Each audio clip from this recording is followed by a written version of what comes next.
Hello everyone, welcome back to the channel. Today's video is about Muzzle Flash, and a big shout out to Slayers for the video suggestion. You are breathtaking. And the keyword here is somewhat realistic, so I guess I could cheat a bit here. Okay, for this I'm using Unity version 2023.1 and I have a project setup in URP. I have an environment setup from our CS2 Shattered Glass recreation video. So I also have some basic shooting mechanism as well. I also have the post-processing volume with main modules bloom and tone mapping with the mode aces. Now with that out of the way, let's roll the intro.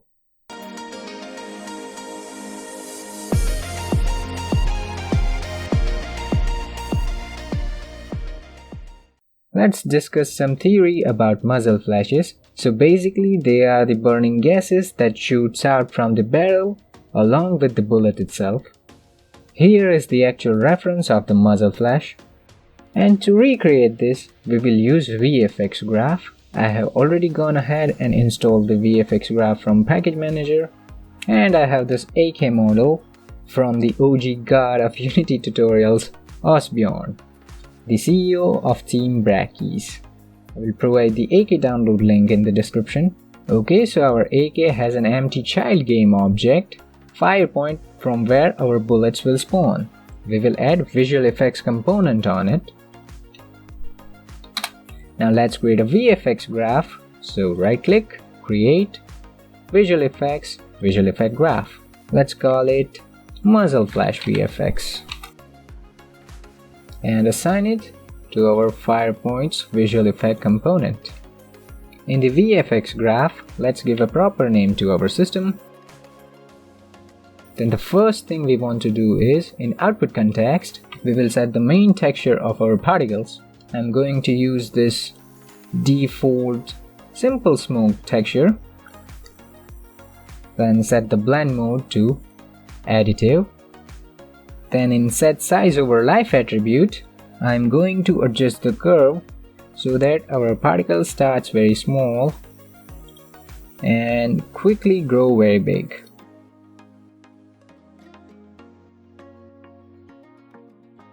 Okay, in set color over life attribute, we will set some color. We want to control the color from the inspector, so let's create a gradient property.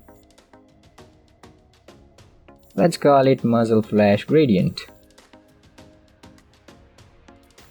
Now we want to make it look like burning gas and over time make it look like smoke.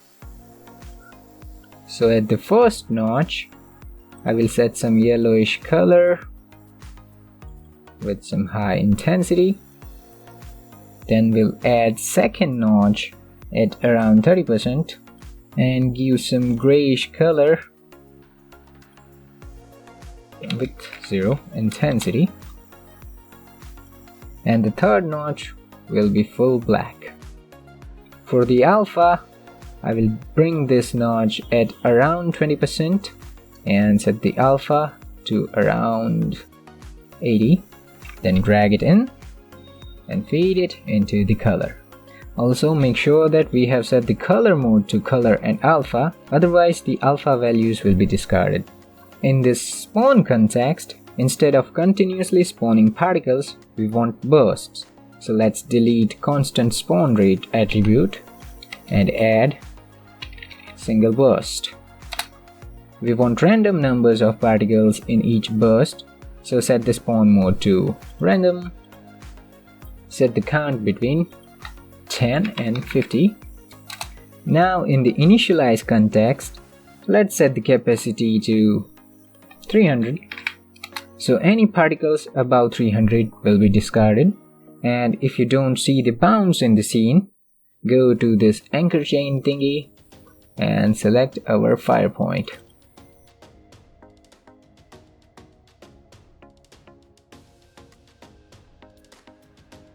Then I will set the bounds like this. This bounding box is the culling area for our particles. Any particles outside this box will not be rendered. Also, if this bounding box is not visible to our camera, no particles will be rendered. And we don't want any padding. Now we have this set velocity random attribute And this per component means different random numbers for each component, so different values for x, y and z. We will set z between 3 and 6. But for x and y, I want random range for every burst, so let's create a vector2 property.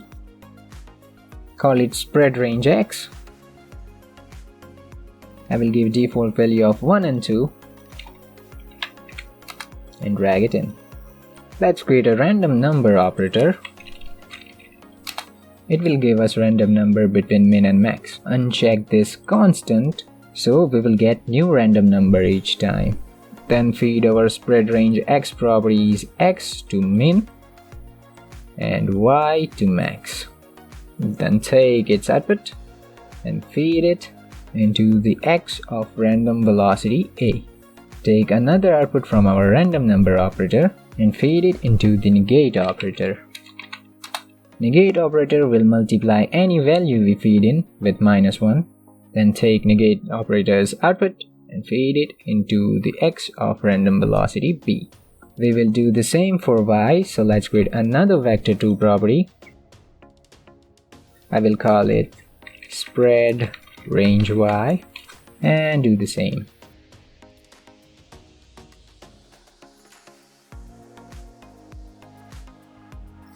Muzzle flashes are very quick, so we will set very small lifetime. So in set lifetime random attribute, let's set lifetime between 0.1 and 0.3. Now our particles are looking very uniform, so let's set random rotation for them. For that, let's add set angle random attribute with uniform mode. Now we are outputting particles as quad, so we only want rotation on z-axis. So from the channel drop down, select z-axis and set rotation between 0 to 360. Now in the update context, I want to add some velocity over lifetime, so let's add velocity over life attribute. Now notice in the inspector that composition mode is add, so this will add velocity on top of the one we have set in initialize context.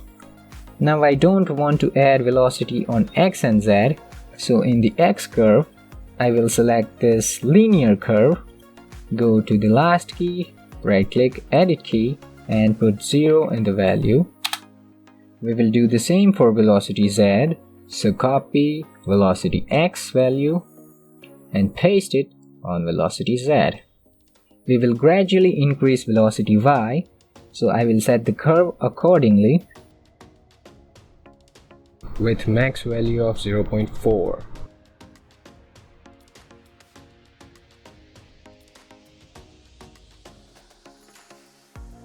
That's it for our VFX graph.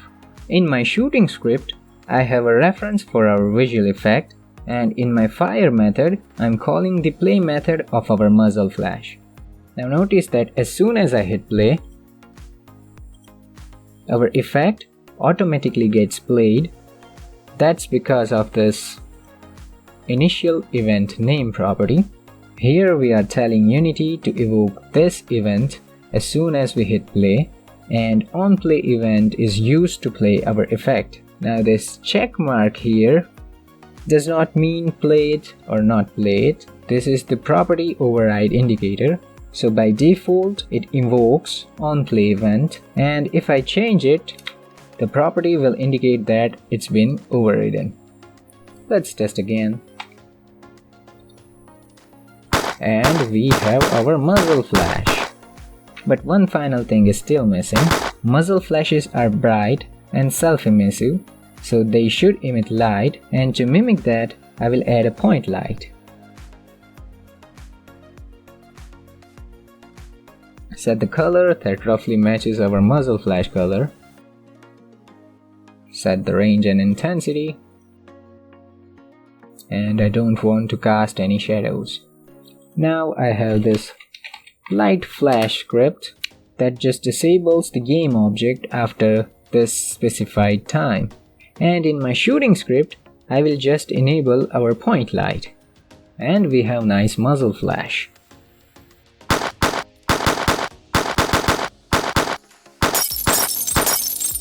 That's pretty much the video. If you find the video helpful, consider like, share and subscribe.